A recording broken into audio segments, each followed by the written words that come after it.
Welcome to What a Creep, the show with Margot Donahue and Sonia Mansfield talking about creeps from the past to the present. This is your quick guide to the biggest creeps, jerks, assholes, and losers, the best of the worst. From two nice ladies who want the world to be a little less creepy.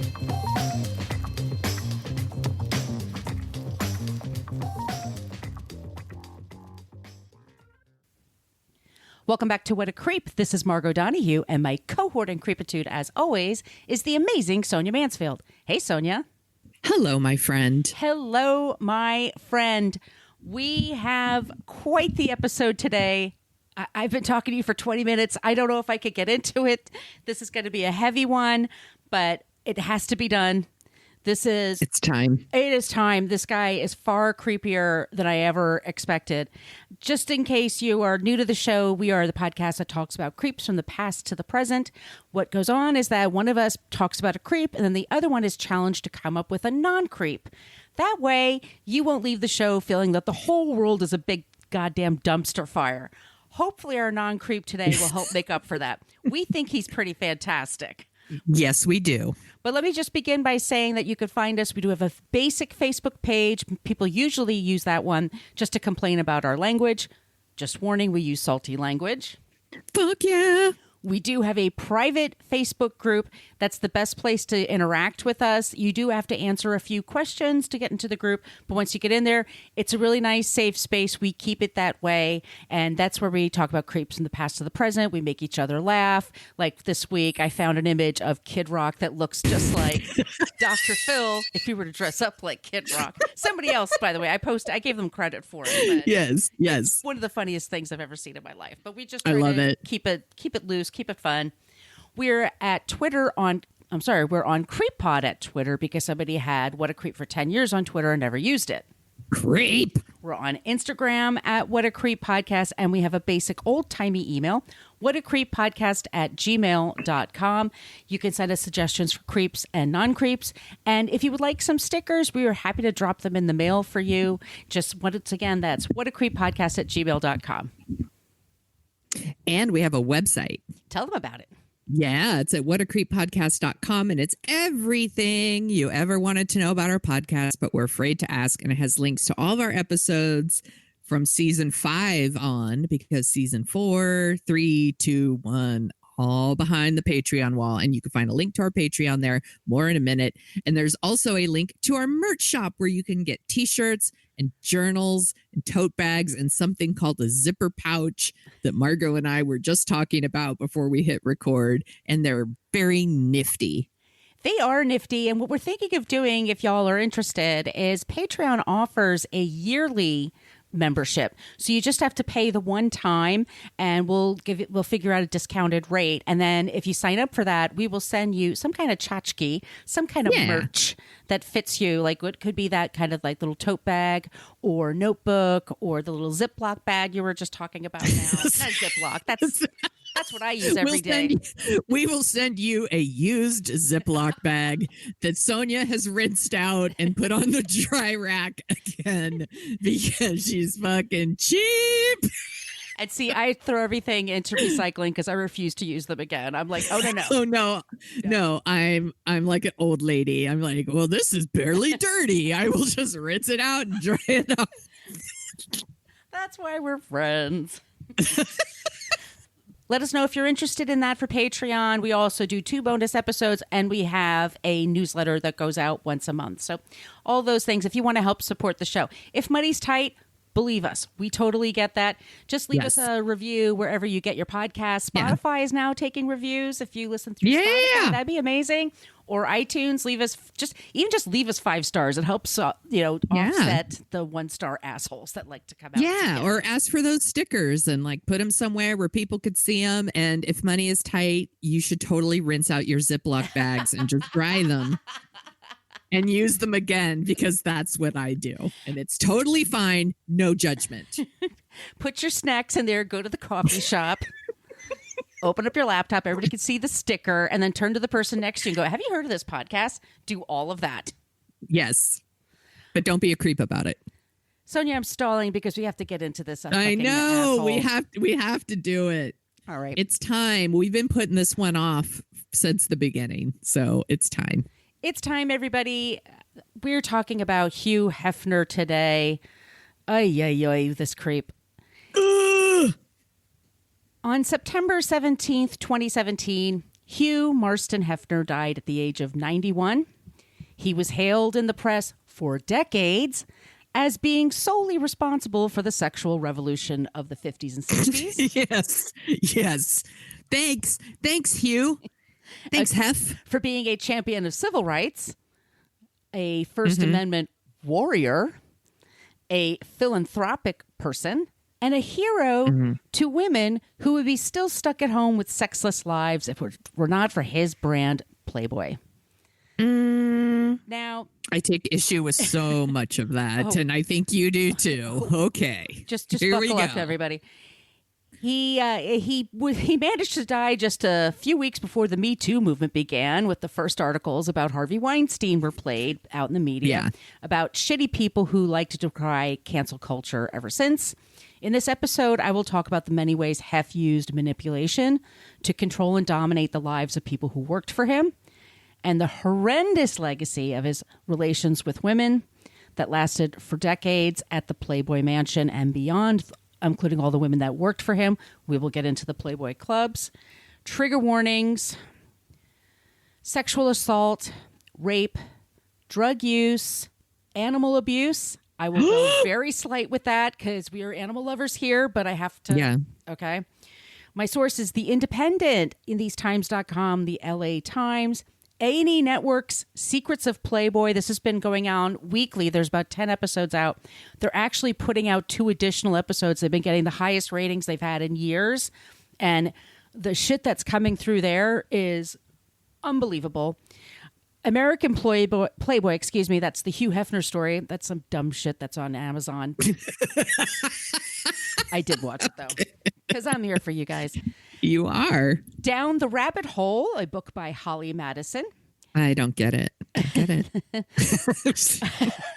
Playground, a child lost inside the Playboy Mansion by Jennifer Saganor. Her father was Hugh Hefner's best friend and his doctor for several decades. Elle Magazine, The Garden, Slate, Nita McCullum and Medium, and Variety. Here we go. Just really quickly, his background. He was born April 9th, 1926. He grew up in a house that was very Methodist, and he likes to make it sound like it's like so terrifying to grow up Methodist and restrictive. It's like, try being Catholic, asshole, or, you know. All right. He had a girl that he was really interested when he was in high school or college. He didn't masturbate until he was 18 because he was so sexless and so restricted. He had a girl that he had a crush on, asks her out, and she says no, and she went out with a friend of his instead. And he said, and people use her name all the time to say, that just stuck in his craw. People are allowed to say no to you, by the way. Yes. Just, you know, so no, I'm not going to mention her name because fuck that. Yeah. He did get married he did serve in World War II, so he does get points for that. Okay. When he comes back, his girlfriend Mildred Williams, they're getting ready to get married, and she admits to him, you know, when you were gone, I had a fling with somebody. And he was devastated. And then they get married in 1949. And then he says he basically used that in order to have sex with other women when they were married. Sounds healthy. Sounds very healthy. Look, this is the 50s, okay? He marries Mildred. He tries a few different jobs. He works as a copywriter for Esquire magazine. He's based in Chicago.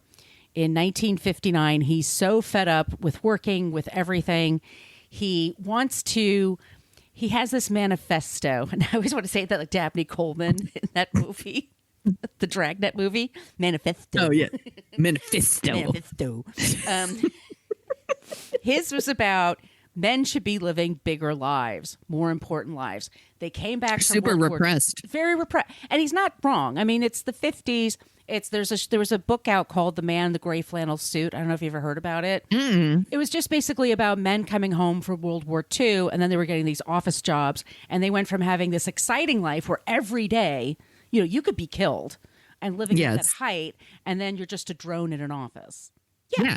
Okay. That's an adjustment. I get it. Adjustment. Okay, I totally get it too. And he's saying, well, life is deserved to be lived. He was well read. He was intelligent, and he liked cocktails, and he loved jazz music.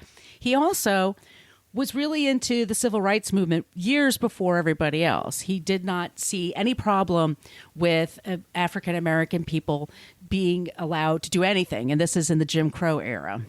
Mm-hmm. So in 1953, he starts Playboy magazine. He borrows some money from his mom. He gets some investors, buys, I've seen $50 and $500. There's different, okay. But he buys an image of a woman who becomes Marilyn Monroe, but she gave another name. Mm-hmm. And she did these photos in 1949 when he got married, when she was a struggling actress and she had rent to pay. And this is a story, we're going to hear about from other women too. He does this several times, by the way. Yes. 2 women. He buys the images. He puts her on the cover of the magazine. He makes her the centerfold. She's the first nude centerfold. This magazine sells 50,000 copies. Marilyn never got a penny. And he instantly becomes a star. Mm-hmm. Playboy, it becomes a hit. And at first it's just boobs and kind of covered, and then gradually over time it gets a little more nude. Basically the nudity rises over the years. In 1959, he moves to Chicago. There's this gorgeous mansion. He's getting divorced. Gorgeous property. He starts a TV show, and it's called Playboy's Penthouse.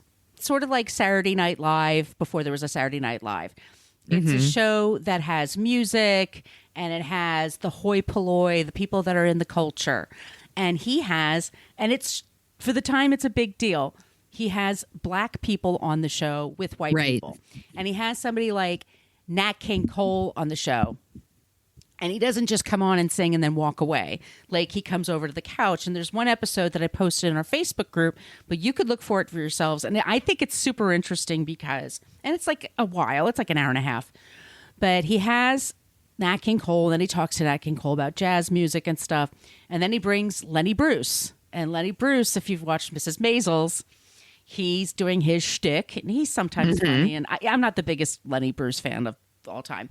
I like the guy that plays him in Mrs. Maisels. I think he's hot. But anyway. Oh, yes. Yes. Mm-hmm.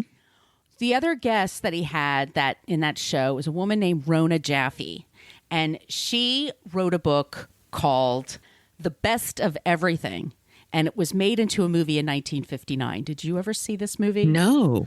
It's fabulous. It's about a group of women that moved to New York. Hope Davis is one of the women. And they move to New York and they get these jobs in offices. And then they have romances with different men. And some of them have romances with married men. And some of them they're just all having sex. They're just New York City girls. And of course, someone gets pregnant and someone has a bad marriage and something like that. But it was racy for the time. So writing that down. The Best of Everything. Okay. Fabulous movie. Rona is one of the guests on the show, and she's just sitting there, and she's like 27, 28 years old, Jewish girl, totally adorable, just completely just being fun and vivacious. Hugh and his publisher kind of sit on opposite sides of her, and the publisher says, so you wrote this book, and it's all about women and having sex everywhere and that kind of thing. It's very racy. And she says, well, it's about a lot of things, and she's trying to answer the question. She goes, all right, I'm going to be rude, but I'm going to ask you a real question because I hate these interviews with authors that are all nice and whatever. He says to her, the publisher, why do you want to be a writer? Isn't that a lonely job? Isn't it lonely just to be in your apartment and writing all day and having these thoughts? Why would you want to do this for a living? And she's like, because I like writing. It's fun. I have a good time with it. And then Hugh Hefner's like, so you enjoy writing about these women that have all these problems? And she's like, I wrote a book that I think is fun. And then one of them says, you got some bad reviews, didn't you? And she's like, well, most of my reviews were actually really kind. I was really excited. And Hugh says to her, this is what we call the feminization of men. And this is what we're against with Playboy magazine. And then he gets up from the couch and walks away from her. And this is my big problem with Playboy. This is and it starts from the beginning. Everything is about men and what men want. not what women want from sex. Here's a woman writing about sex from her experience or her friends' experiences, what she went through working in publishing in New York City. And he's just walking away like, nope. What an asshole. He's such a fucking asshole. And it's just gross. That's 1959. He does other versions of Playboy After Dark that happened in the 60s, excuse me. And there's one clip that they show in the A&E special. It's Ike Turner with Tina Turner. And Ike looks just terrifying standing next to Tina. I mean, he did bring and he also at the Playboy Mansion, he would have like groups of black musicians. If they couldn't get a hotel room, they could stay at his place. Like, he's good about that. Yeah. But he's not about women. Like, that's not a part of the equation. Right. In the 60s, this is when Gene Siskel started showing up and hanging out at the Playboy. They found out. Thumbs up. Exactly. I give the Playboy Mansion 2 thumbs up. They start opening Playboy clubs. The Playboy moniker of the rabbit and all that stuff, they create these women called bunnies. And the bunnies wear these little bunny outfits. And why a bunny? Is it fuck like a bunny? Is that where that comes from? I don't know. But they have little ears and they have little tails. And very famously, Gloria Steinem went undercover to work for them and wrote about like just what a hellacious atmosphere it was. It was considered... You were paid a lot of money to work at a bunny club. Yes. And women were put in charge of the other bunnies. They were den mothers to the bunnies. And the bunnies had to, and it's they had to get weighed before they could put on their outfits. If you gain weight, you get demerit points. You had to serve everything a certain way. You had to be pleasant. You were not allowed to have sex with the customers, but that was more like a wink and a nod. Like, if we don't know about it, fine. But they wanted to protect women. Except that they did not protect these women coming and going from the building. So a lot of these women were getting stalked, were getting bothered. And they had clubs all over the country. Yeah, I haven't watched the documentary series because I knew Margot was going to talk about Hugh Hefner and I didn't want to, I already know he sucks, but I will watch it. But I did watch the documentary series about Bill Cosby and they interviewed some Playboy bunnies in there and they were talking about how they had to learn the bunny dip. Yes. Which is like how you serve people. Like, you couldn't just like reach across people and like give them their drinks. You had to like kind of dip and like lean back and like hand them their drinks and all this stuff. It's very controlling. And they did talk about like being weighed and being measured and all of those things. And also, yes, no one protecting you as you were like leaving work. No, it didn't. Yeah. They would get stalked with phone calls. I mean, it was all this kind of stuff. The brand starts getting more and more popular. And we go into the 70s. He's dating a woman named Barbie Benton. And he dates Playmates. And for a while, he'll have officially one girlfriend, but he's screwing everybody. Yes. And she was the one from Chicago that convinced him to move to L.A. Bill Cosby becomes a great friend. Jim Brown becomes a great friend. A lot of actors, James Caan, Roman Polanski. Yes. Is an early attendee of the Playboy Club. He buys a mansion for $1 million. $1 million in 1975, which was a lot big of money at the time. It was. Yeah. And it's huge. It's acres of land. There's like 20 rooms.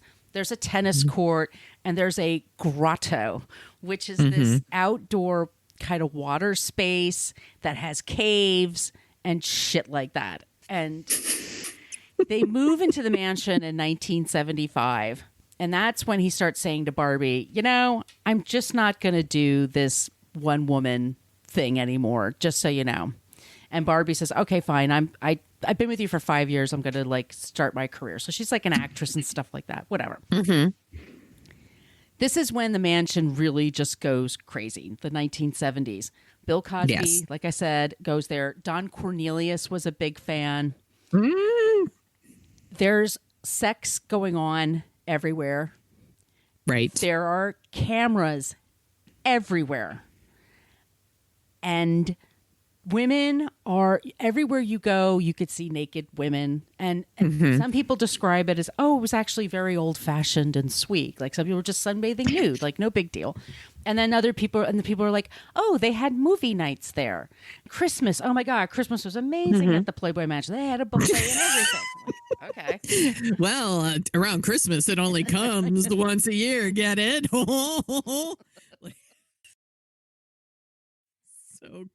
So gross. I keep thinking of the grotto and all these people fucking, and it's like a gross, like fucking STD soup. Well, years and years and years later, when the mansion is finally, well, it happened in 2010 actually, even before they sold the mansion. There were like 100 people that got sick there, so they had to send like a cleanup crew, like FEMA, and they had Legionnaire's disease everywhere. Oh my God! So it was that bad. So bad. Okay, so the next girlfriend that we'll talk about is Sandra Theodore. 1976, she starts dating Hugh Hefner. She's 19 years old. He's not. They're hanging out. He's like 50. She starts going to the parties, and she was going to be an actress, and she's blonde and very beautiful. And gradually she realizes, like, he's going to fuck around, which he does. He's really into group sex. He is really into orgies. He doesn't like to participate in them, but he likes to watch. He's a voyeur. Oh, okay. At the same time, his best friend is a doctor, Dr. Saganor, and he has his daughter living at the mansion. So this is a 9-year-old girl living. Oh my gosh. I can't even imagine. Well, and she's living there, and she's sort of like, it was nice at first. The bunnies would take care of her, and she had a chauffeur, and a butler made her lunch every day. Like, she was considered special, but she grew up really too fast. And she basically got into a relationship with a bunny when she was very, like, 15 years old, and the bunny was much older.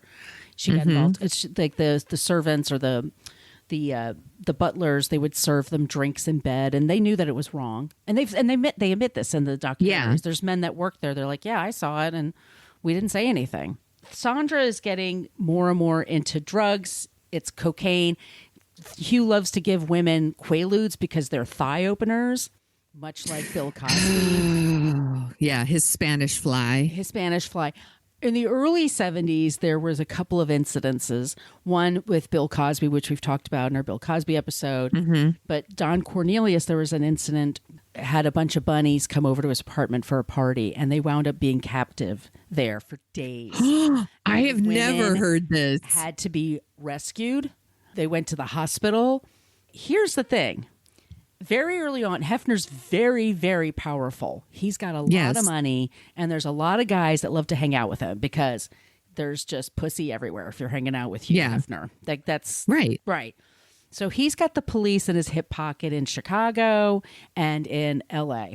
So if you go to the police with a problem at the mansions, at any of the mansions, they're going to kind of like yes you to death and then let you go. No one's going to do. People get paid off this. So there's a story about Don Cornelius. There's a story about Bill Cosby. As recently as 2014, someone was sexually assaulted by Bill Cosby. Oh my God! At the mansion. This young girl, Jennifer Saganor, Saganor, excuse me. She's the one that's being, she's in a relationship, but she doesn't realize that it's really inappropriate. They're giving her drugs, and then Sandra Theodore is starting to procure women for Hugh Hefner to make him happy. This is where empathy, it can be difficult for people to find empathy. Not for me. Some people have a hard time finding empathy. But it's like if you're talking about somebody who's over 18 and appears to be in on it, then what's the problem? But if somebody is being manipulated by someone and that person's feeding you a lot of drugs and being like really great to you 1 minute and then being a real asshole the next minute, it's controlling. We had the same thing with Peter Nygaard. Yes. Exactly. Same thing. It's the same thing. So he promised, and all these women want to be is the Playmate of the Year because that's a real feather in your cap. Because some of them do go on to some kind of careers. Shannon Tweed, I believe she was that's Patrick Bromley's. I think that's right. Yeah. Some of them do. But there's a lot of competition for it. In the 70s, there's also this thing of like other magazines start competing like We and Penthouse. And so it gets grimier. Hustler. Larry Flint Hustler. It gets grimier and grimier, and it's not what he's into. He wants to keep it kind of like, they look sweet, but yes. Anyway. Yeah, they used to do like co-eds, like the hottest co-eds. Right. That was a Playboy thing, right? Yeah, it's yeah, like yeah. The idea of like, well, and by the way, Hustler did this too with like Barely Legal was a spin-off magazine of Hustler, but like Playboy also had that where like they're good girls, they're the girls next door kind of vibe. They're really selling that. And there's nothing wrong with nudity, and there's nothing wrong with like, if that's what you want to do and it makes you feel good and that's part of shaming no here. Shaming here. There's none. But here's the problem. They're paid nothing. A lot of them have to get photographed before they're going to be even approached to do it. Do they all sign releases? How old are they when they're signing these releases? Hugh Hefner, as I said, he had cameras everywhere. He was constantly taking pictures of people, and he was constantly collecting videos of people in every room. When he was directing these orgies, sometimes there were famous actors in these orgies. People would just get high as fuck, and then they'd be in on it. Are you going to go to the police afterwards? I was just going to say he owns you. Yes. He owns you at that point. So you're not going to be someone that says he's a pig. You're going to be like, oh, he was a real nice guy. Went there for movie night. You know, nothing happens that's not consensual. Everything is completely consensual. It's all okay with the women. Sandra is one of those women that she was a part of those orgies and stuff like that. And one day they had different nights for things. There was party nights and there's movie nights. And there's something, Sonia, that was called pig night. What that was is that Hugh Hefner would send a couple of men out, chauffeurs, butlers, whatever, to procure sex workers from the Sunset Strip. Okay. He'd bring them in, and he said, order whatever drinks you want, whatever food. They had like a nice table laid out, and then they have some movie stars and TV stars there, men. And the men, what they would do is they would like have them, use the restroom, and get ready, and we'll have dinner. They'd rate the looks of the women, like 1 to 10. And then they bring the women in and they'd have dinner, and Hugh never ate. He just sat at the end of the table. He just watched them. He gave them their drinks. They gave them their drugs. And then he'd say, do you guys really want to party now? The doctor that had his daughter living there. Yeah. He would take them into the bathroom and check them out to make sure they were okay. And then they would go have sex with these actors, and he would film everything. Oh my gosh. And all these people, they had all this evidence against them. But that was pig night for Hugh Hefner. Pig night. They're the pigs because they're not Playboy bunnies. Yeah. I guess. They're not on the level. Playboy, what he likes, blonde, big boobs, fake boobs, and long blonde hair. Yeah. And that's what he likes. I mean, the magazine will feature women of different hair colors, but there was also some trans people that were there. He's just picking people up off the street. And sex work is sometimes the only work some people can get, just to do the circumstances of their life. So I'm not going to judge that. I mean, that's just... Yeah, no, there's no judgment here on that either. Like, you do what you need to do or want to do, I should say. Right. Yeah, but that's what a gross way to refer to it. And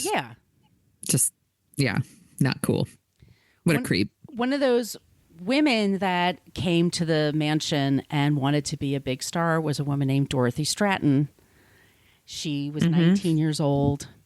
Her boyfriend that she married was from Vancouver. He's a real fucking creep. When she later on hooked up with Peter Bogdanovich, and she had a romance with him, and then that broke up her marriage, and then she eventually went back to her husband. It was a murder-suicide. Yeah, it's awful. There was a movie called Star 80. If y'all are interested in that, it's tough. It's a tough one. In 1980, she was the Playboy Playmate of the Year, and that was a big one because it was for the decade, right? Being 1980 was a big deal. That was a big year. Right. And so she Later on, she told Peter Bogdanovich that Hugh Hefner forced himself on her in the grotto. They weren't allowed to say rape because Hugh Hefner had the lockdown, like he would sue. But that's what she told Peter Bogdanovich. That's what happened to her by Hugh Hefner. I believe her. I completely believe her. Yeah. There's also a woman named Charlotte Lewis. She's an actress. She was raped by Roman Polanski. All kinds of come forward. And there's a lot of men that worked for him that also come forward now. His former valet is one of the people. Okay. That's one of the talking heads and talks about pig night. He also talks about it was revenge porn. Hugh had thousands and thousands of videos and pictures of people, men and women, and he kept it on in a safe spot. Yeah. And basically let people know. If you say anything, I got you. Now, as a truly manipulative person, he's not that way with everybody. Okay? Right. And his son, Cooper, is very protective of him. And I get that. I loved my father very much. And he's not going to behave that way to you. There's people that he was actually just friends with. And he didn't do anything gross around them. And he was very respectable around them. Sure. And I get it when people say, like, no, we were friends. He was not like that. He loved women. He loved romance. He always did these interviews with the silk pajamas. That was his big look. He's so gross. He would just say, very disingenuous. Just like, I love romance. I like Cole Porter. I love just soft music and kisses and Gone with the Wind. Like, I just love all that stuff. But I also love gangbangs and he never participated. Or if he did, a lot of these women said it was mechanical. Like you just and we'll get into the girls next door in a second. But that's the 70s. He's filming people, he's drugging people. There's shit happening everywhere. Women are not safe in this environment. No. And there's somebody that grew up there as a child and that now realizes as an adult, like she tries to have relationships. She didn't know what. Imagine growing up in that environment and then going to college. No, I wouldn't know what to think. You wouldn't know how to interact with people. But the things you've seen and the things you know that you've experienced. It's just it's very, very it's rough. It's manipulative. He goes into the 80s. And he has a minor stroke in 1985 at the age of 58. That's enough for him to say, yikes, I need to reevaluate things. So I'm going to get married. I'm going to settle down.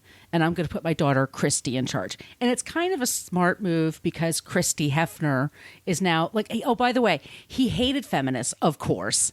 And of course, they're all radicals. They're all, all this stuff. They're just a bunch of ugly chicks that no one wants to fuck. Yes.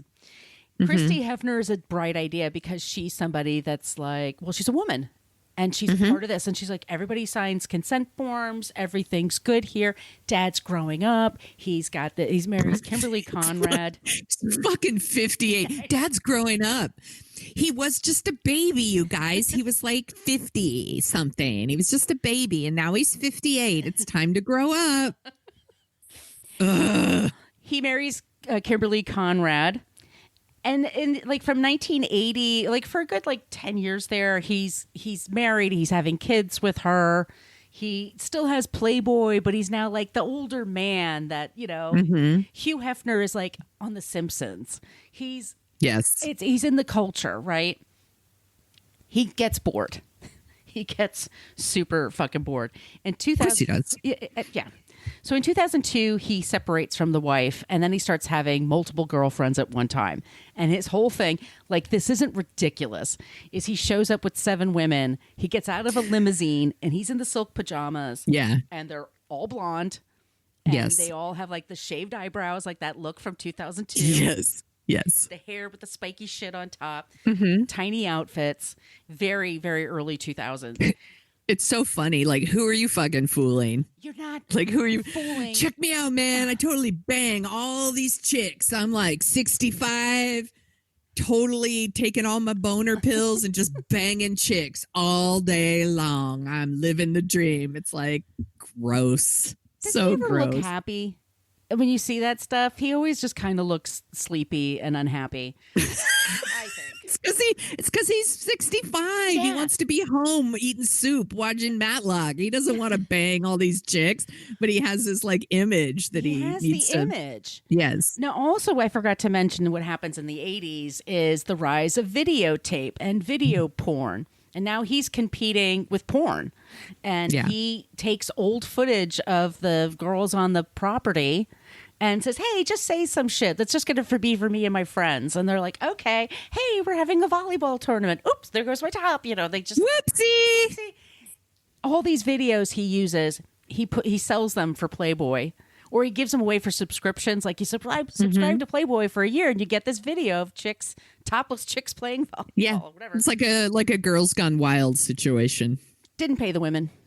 No, of course he didn't. No. So that's another thing that he's getting Cheap rich bastard. off of. He's such a fucking asshole. In 2002, he also gets approached by the E! Network to do a show called The Girls Next Door. Mm-hmm. And we have Holly Madison, Kendra Wilkinson, and Bridget Marquand. And they're the main girlfriends now. And the whole show is like, we just love being Hefner's girlfriend. It's madcap. It's a romp. It's so funny. Yes.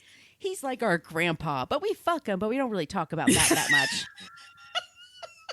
We don't show the parts where we're crying at night and drawing fucking straws to see who has to fuck him. They all have to fuck him, Sonia. Here's the deal. They all have, it's so horrible. Then there's always like at least 5 or 6 living with him at this time, if not more. If you're Hugh Hefner girlfriend, he will give you $1,000 a week. Okay. So you have your rent paid for, and you have to be home at 9 o'clock. You have to be back at the house at 9 o'clock every night. Or daddy will be mad. Daddy will be mad. You have to dye your hair blonde. He does not like brunettes. You have to get the boobs he likes. If you want a new nose, he pays for all the plastic surgery. He's a gentleman, I guess. What a gentleman. And Holly talks about in her book that she was having suicide ideation in this situation. She was with him for 7 years. She found out that is the word neurodivergent? Is that the technical term? Yeah. She found out from her mother later on in her life that's part of who she is, and that she sometimes has a hard time connecting to people. And one of the reasons she did this with Hugh Hefner was that she connected with him, and also there were rules, and there was just, this is what you do now. Yes. And she liked that. Like she kind of liked the structure. She's on the spectrum. She likes rules and structure, and you know what to expect when you have that. So no surprises. Right. And she's not super emotional, and she's and so that all kind of fits in there. And there's a lot of people also, he has friends that are like, well, you could just leave anytime. Yeah, technically you can leave at any time. And so women do. You know? Some people don't have the money or the wherewithal or whatever. I mean, you're on this big property. I don't leave my apartment sometimes for days. It's very possible to be in that place. It's nice weather. You're in Southern California. Yeah. You could be in and out of a limo all the time, just not interacting, lose touch with your family. I mean, a lot of things can happen. But they do the show, and they didn't get paid for the first few episodes, and then Hugh Hefner's lawyers forced them to sign contracts, and E pays shit. I mean, everybody knows that E doesn't pay well at all. Yeah. So it gave them notoriety, which they were all able to kind of use when they were done. Later on, Holly just told stories about what it was like, and she'd say they go to the club, and then they have to leave like 11 o'clock because that's like he's sleepy time, which I am too. But I get it. They had to go and they had to wear the same pajamas. He gave them like what to wear. Yeah. And he lined them up, and they each had a different sex act that they had to do for him. Oh, brother. And there's no kissing, and he would be like, oh, no, you do this with her, now you do this to me, and then you all go to sleep in the bed. Bridget stands by Holly. However, Kendra can be kind of an asshole, I'm going to just say. There are several times on social media where she basically tries to slut shame Holly, which just isn't cool. Then fine. I'm not talking just about because he was one way with you doesn't mean that he was that same way with everybody else. It's like the whole well, I dated OJ and he didn't kill me. It's like, well, lucky you. Lucky you. And also people say, well, why don't you just call the cops? The cops in LA are in on it.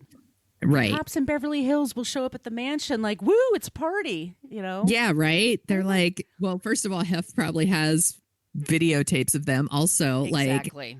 like, they could get pussy from Hef whenever they want. Like, it's a powerful motivator. Hef had people over the house all the time. Mm-hmm. And sometimes they did just hang out and have dinner and drinks and nothing happened. But still, he could make it look like you're in on all the other crap that they're in on. Right. His video of you Absolutely. there. What are you doing there? What are you doing there? Right. Yeah. So it's very, very, very fucking manipulative. He marries Crystal Harris in 2012. And lucky her, and she has a couple of kids with him.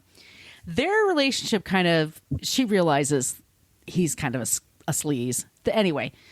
Yeah. It's like you didn't know before, but that's cool. Yeah. Whatever.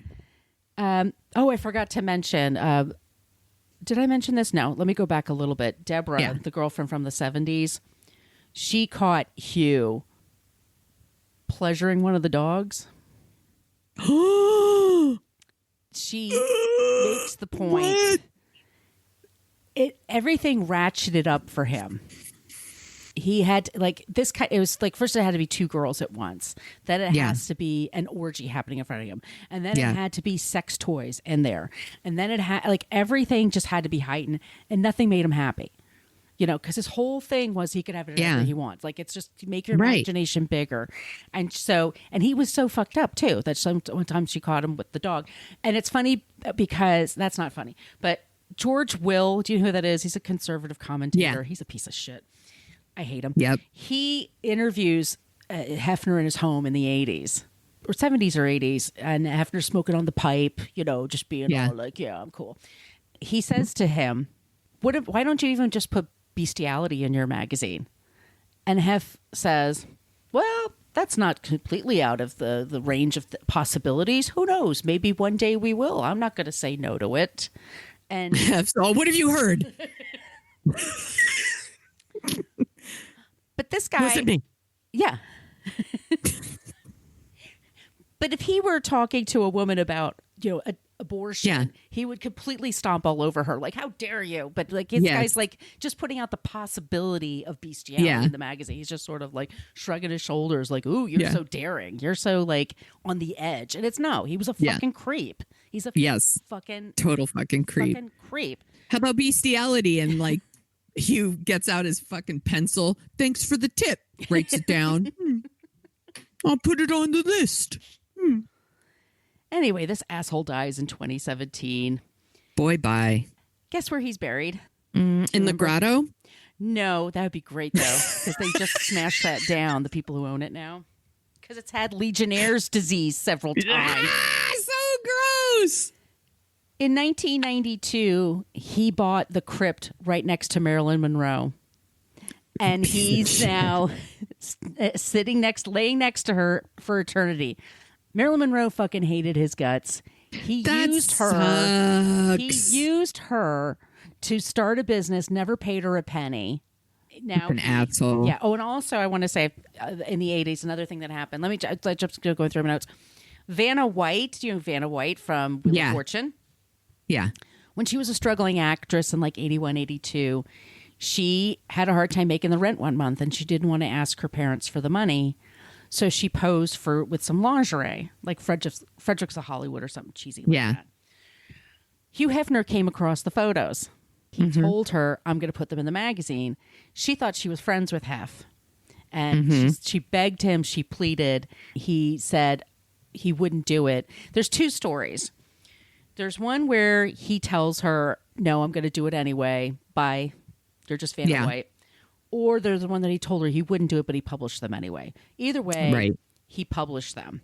And Vanna tried suing him, but then it didn't really go anywhere. And they weren't even that bad. It's not like she was topless or anything. They were just... Yeah. But she is... Yeah. It's 1987. She had to go on Johnny Carson and apologize for the photos to keep her job. It's such bullshit. It's such fucking bullshit. He says he did this to women many times. He would buy photos and it just be like, yeah, no, I'm just going to run it. They're mine now. So he was fucking creep. and that's our creep this week, Hugh Hefner. Dude, good job. I know that like you did so much research and he's such an epic creep. I mean, you could it's all this research and trying to keep all the timelines together. And for a lot of people, you know, they were drugged. They were drunk. They were drugged. Yeah. It was just a crazy time. And some of them said, like, yeah, I knew it was wrong, but who am I going to go to? The police aren't going to do anything. The media doesn't care. The media likes him, you know? Right. And I needed a job, or I had. He stopped a lot of people from writing books. He had that much power. He stopped a lot of it. So I just want to say that I'm sorry to all these women who had to put up with his shit and all the shit that he's done to them. And you know, we have empathy, and we're on your side. And fuck this guy. And seriously, fuck thing. this guy. Yeah, he sucks. Yeah, the mansion was bought. He tried to sell it for $200 million. LOL. Like, you know, you have to be a hazmat suit and salt the ashes. Seriously, like I don't know. What you could do with it, but it was sold for $100 million to a guy who is a hedge fund person from Greece, and his son lives there. They said you can stay there until you die, and Hugh's like, okay. So Hugh dies, and it turns out he didn't really have as much money as he told people. They bought the mansion, but they treated it like a business expense. So he gave himself a salary. So he didn't. Yeah. I think he said he was worth like $50 million. He wasn't worth $50 million when he died. So that's the one good thing. Yeah. You couldn't pay me to live in his mansion, actually, because I don't care how much they clean it. It's gross. The toys, the sex toys, like the butler trying to go in and sanitize them every night. And no, thank you. No, thank you. Yeah, that pool's disgusting. Everything. Oh my God, the pool and fucking STD soup. So gross. I can't even imagine. Not enough chlorine. No. Yuck. Good job, Margot. Thank you. Do you want to hear about someone who's not a creep? Yes, please. This was a very popular request. We've gotten this one multiple times in our group. And then my friend Bridget actually texted me and was like, why have you not talked about Brendan Fraser? So let's talk about Brendan Fraser, who's not a creep. We just did an episode, by the way, of Dorking Out. And we talked about Airheads.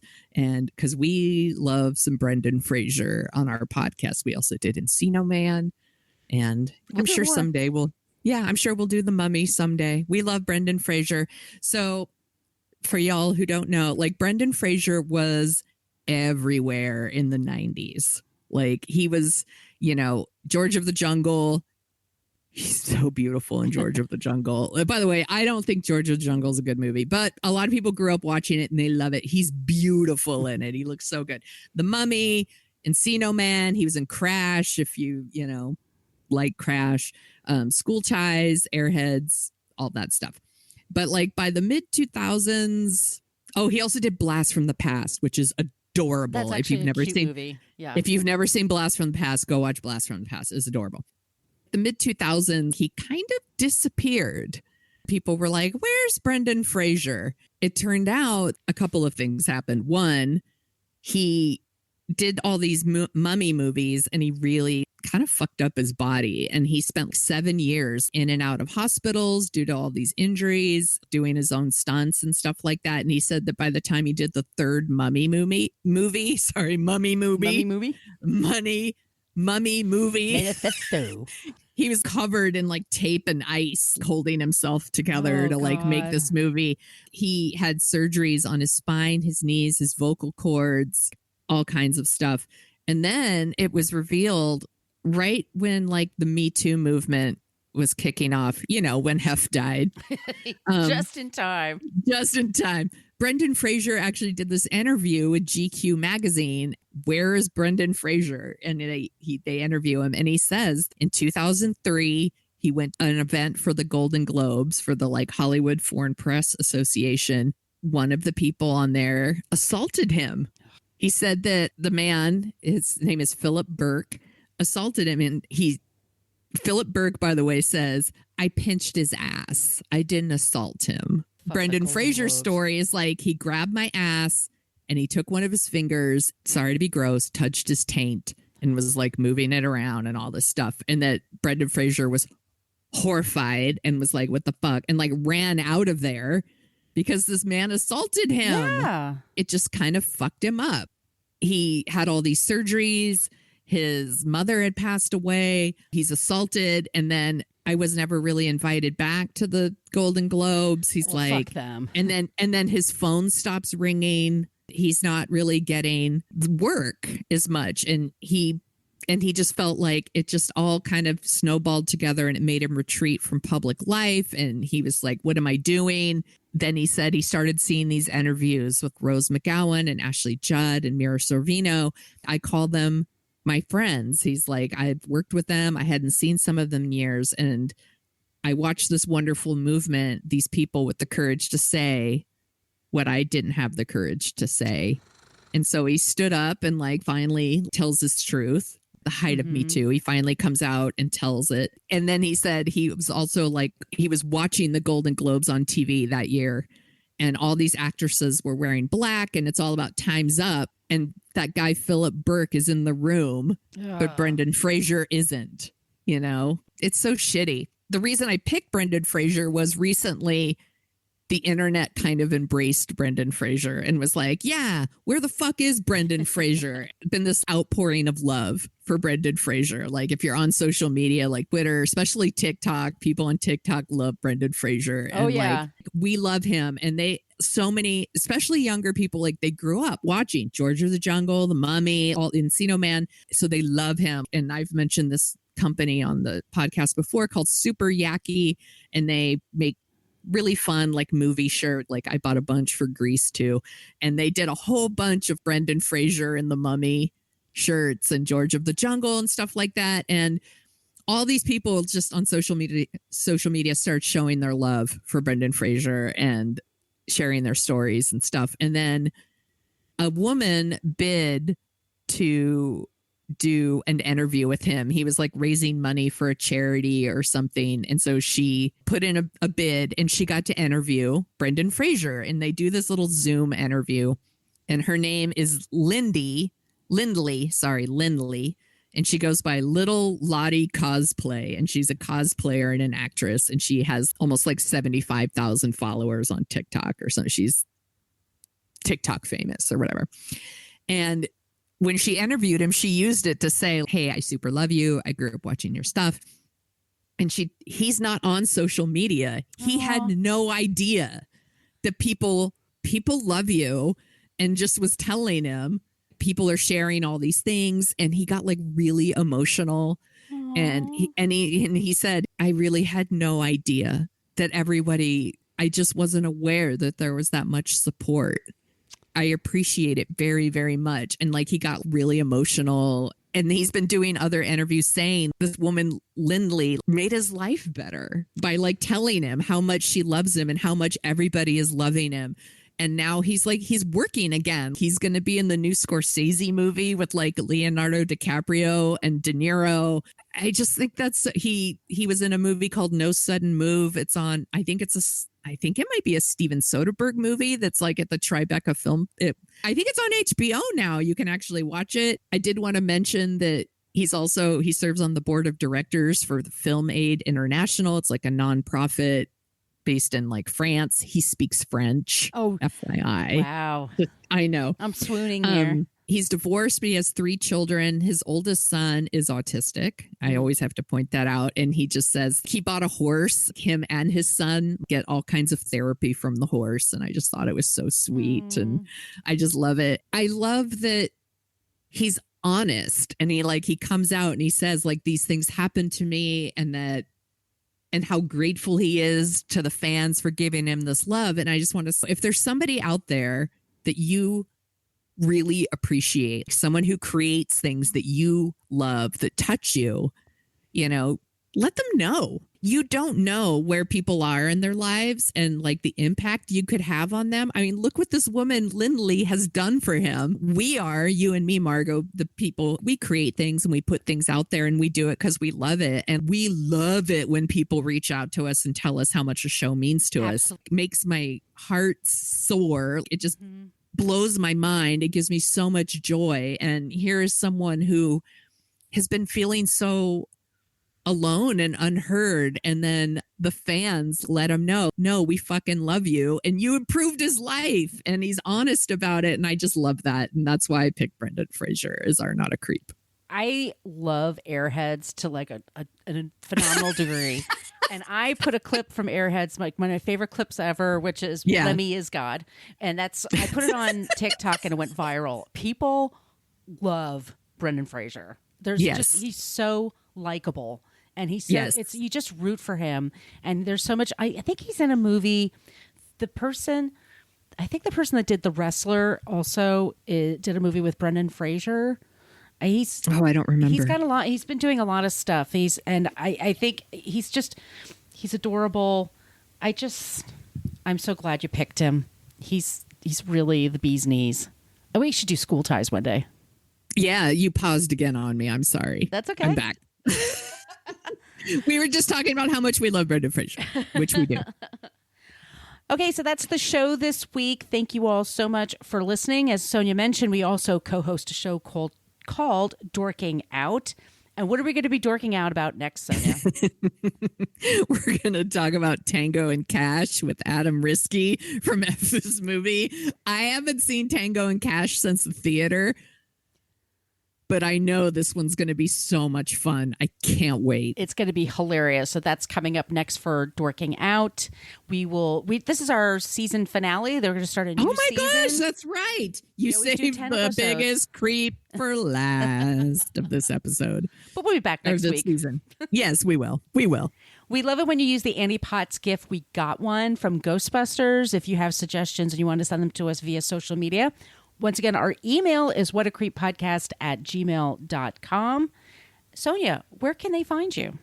You can find me at thesoniashow.com. That's Sonia with an I.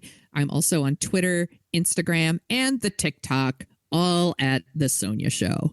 Where can people find you, Margot? I'm at Brooklyn Fit Chick, mostly for Twitter and Instagram. And I have a TikTok at my name, Margot Donahue. My site is brooklynfitchick.com. Thank you all so much for listening. Be good. Be kind. Tell somebody you think they're awesome. If you appreciate their work, don't be a creep. A creep. Thank you for listening to us talk about creeps. You can follow us at What a Creep Podcast on Facebook, Twitter, and Instagram. But don't follow us too closely. You can email us your creepy stories at whatacreeppodcast@gmail.com. But please keep your dick pics to yourself.